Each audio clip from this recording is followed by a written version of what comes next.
Disappointed with God. Is that allowed? Well, we're going to talk about it today here in Bible Study Hub. Thanks for being with us. I'm Ann Wiggins, and we are starting John chapter 11 in our 10-minute or less devotional that we do Monday through Friday. If you're with us live, this is Tuesday, March 18th, 2025. Let's get rolling. I will be reading from the Legacy Standard Bible, as always, so you can follow along on the screen or read it from your own version. Here we go. John 11, 1-6 is what we're doing today. Now, a certain man was sick, Lazarus, from Bethany, the village of Mary and her sister Martha. And it was the Mary who anointed the Lord with perfume and wiped his feet with her hair, whose brother Lazarus was sick. I'm going to just stop right there for just a moment. If you know that story of Mary, that is not going to be recorded until a little bit later in this book, but John is just giving us a little parenthetical, like, yeah, it's the same Mary. So don't worry about that for now. We're going to cover that story here in another week or two. So the sisters sent to him saying, Lord, behold, he whom you love is sick. But when Jesus heard this, he said, this sickness is not to end in death, but is for the glory of God, so that the Son of God may be glorified by it. Now, Jesus loved Martha and her sister and Lazarus. So when he heard that he was sick, he then stayed 2 days in the place where he was. So Jesus had been in Jerusalem for a few of the feasts.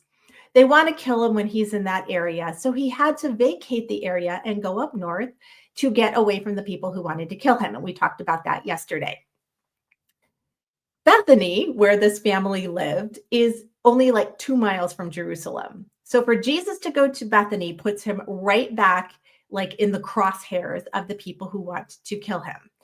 What we're going to do this week is a little different.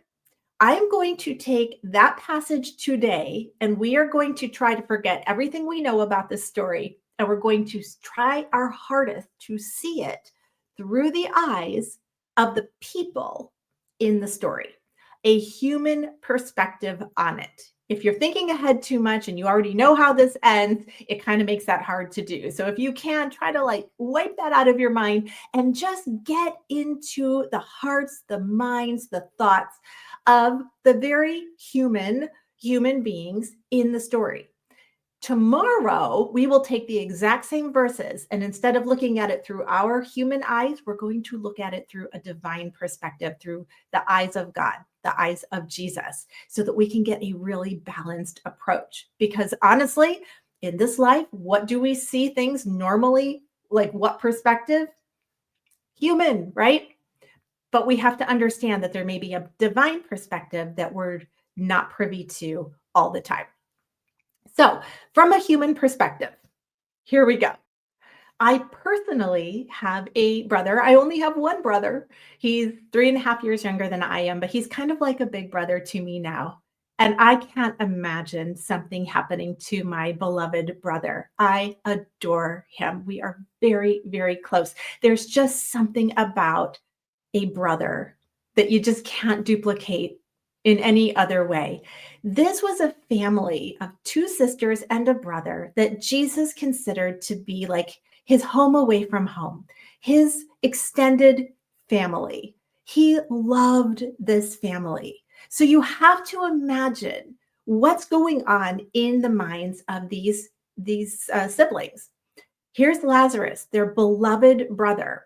I don't know if he's a big brother, a little brother. It doesn't really tell us, but he's their brother. And he gets sick, and he gets sicker and sicker and sicker. If you're a mother, you're going to resonate with this. There are times when our children are sick, or really anybody, I guess, but I'm thinking more of my kids when they were little, and I would be like, do I call the doctor yet or not? Do I call? Do I not? Do I call? Do I not? Have you ever done that? Like, are they sick enough?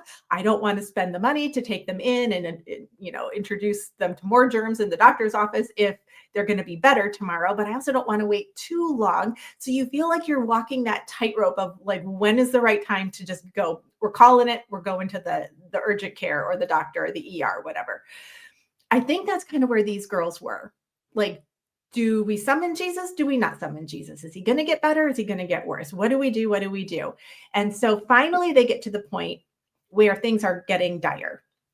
And they realize if Jesus doesn't come heal him, he might not make it. And so they have a servant and they go, we know where generally he is. Go find him and tell him to get down here fast because Lazarus might not make it if he doesn't come heal him. Let's look at verse 6 again. So when he heard that he was sick, Jesus, he then stayed 2 days in the place where he was. That is weird from a human perspective, not what you would be expecting to hear. The discussion at home at this point had to be just heart-wrenching. I picture the sister sitting by Lazarus's bedside and saying, hold on, Lazarus, just hold on. We're getting Jesus. He's going to come. Things are going to be good. Don't leave us. Come on. Hang on. Just another day or two and he's going to be here. Come on, take a sip of water. You can do it. Hang on. Don't leave us. Jesus is coming. Imagine being Lazarus. I feel like I'm dying. Oh, I hope Jesus gets here soon. I hope he comes soon. From a human perspective, Jesus not showing up makes absolutely no sense. Imagine they hear the servant coming. Oh, they think it's time. Thank goodness Jesus is here. And they run out and all they see is the servant. I can only imagine they look around. Is this a joke? What's going on? Where's Jesus? He didn't come. He didn't come. You can just imagine they'd say, what did you tell him? Did you find him? Are you sure it was Jesus? Yes. I told him everything you said. He seemed like he cared, but he just won't come. This makes absolutely zero sense to them. None. Here's where I want you to kind of camp out for today. I talked to many of you. Some of you, I don't know. I've never talked to you. I don't know who you are. You don't really know who I am. But here's what I'm pretty sure of. There's a lot of you out there that are right this minute going through something that just doesn't seem to make any sense. You just can't piece it together. Why, God? Why is this happening? Why aren't you doing something? Why is it like you're just silent right now? I believe. I have faith. These girls had faith. They summoned Jesus. Come heal him. They knew he could do it. They'd watched him do it with other people. And Jesus surprises them by not coming. And in their eyes, that makes zero sense. They can't understand it. And we're going to read more about their response when Jesus does show up in a few days or next week. But for this day, here's what I want you to think. If God isn't making sense in some circumstance of your life or in a loved one's life, it just means you don't have the full picture. That's what it means. God is still good.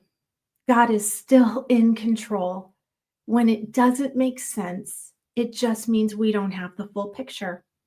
My question to you is, can you trust him even when you're disappointed?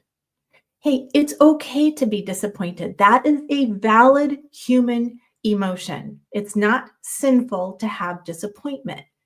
What we don't want to do is in our disappointment, sin against God. Can you trust him even in your disappointment? Can you trust him even when it makes no sense?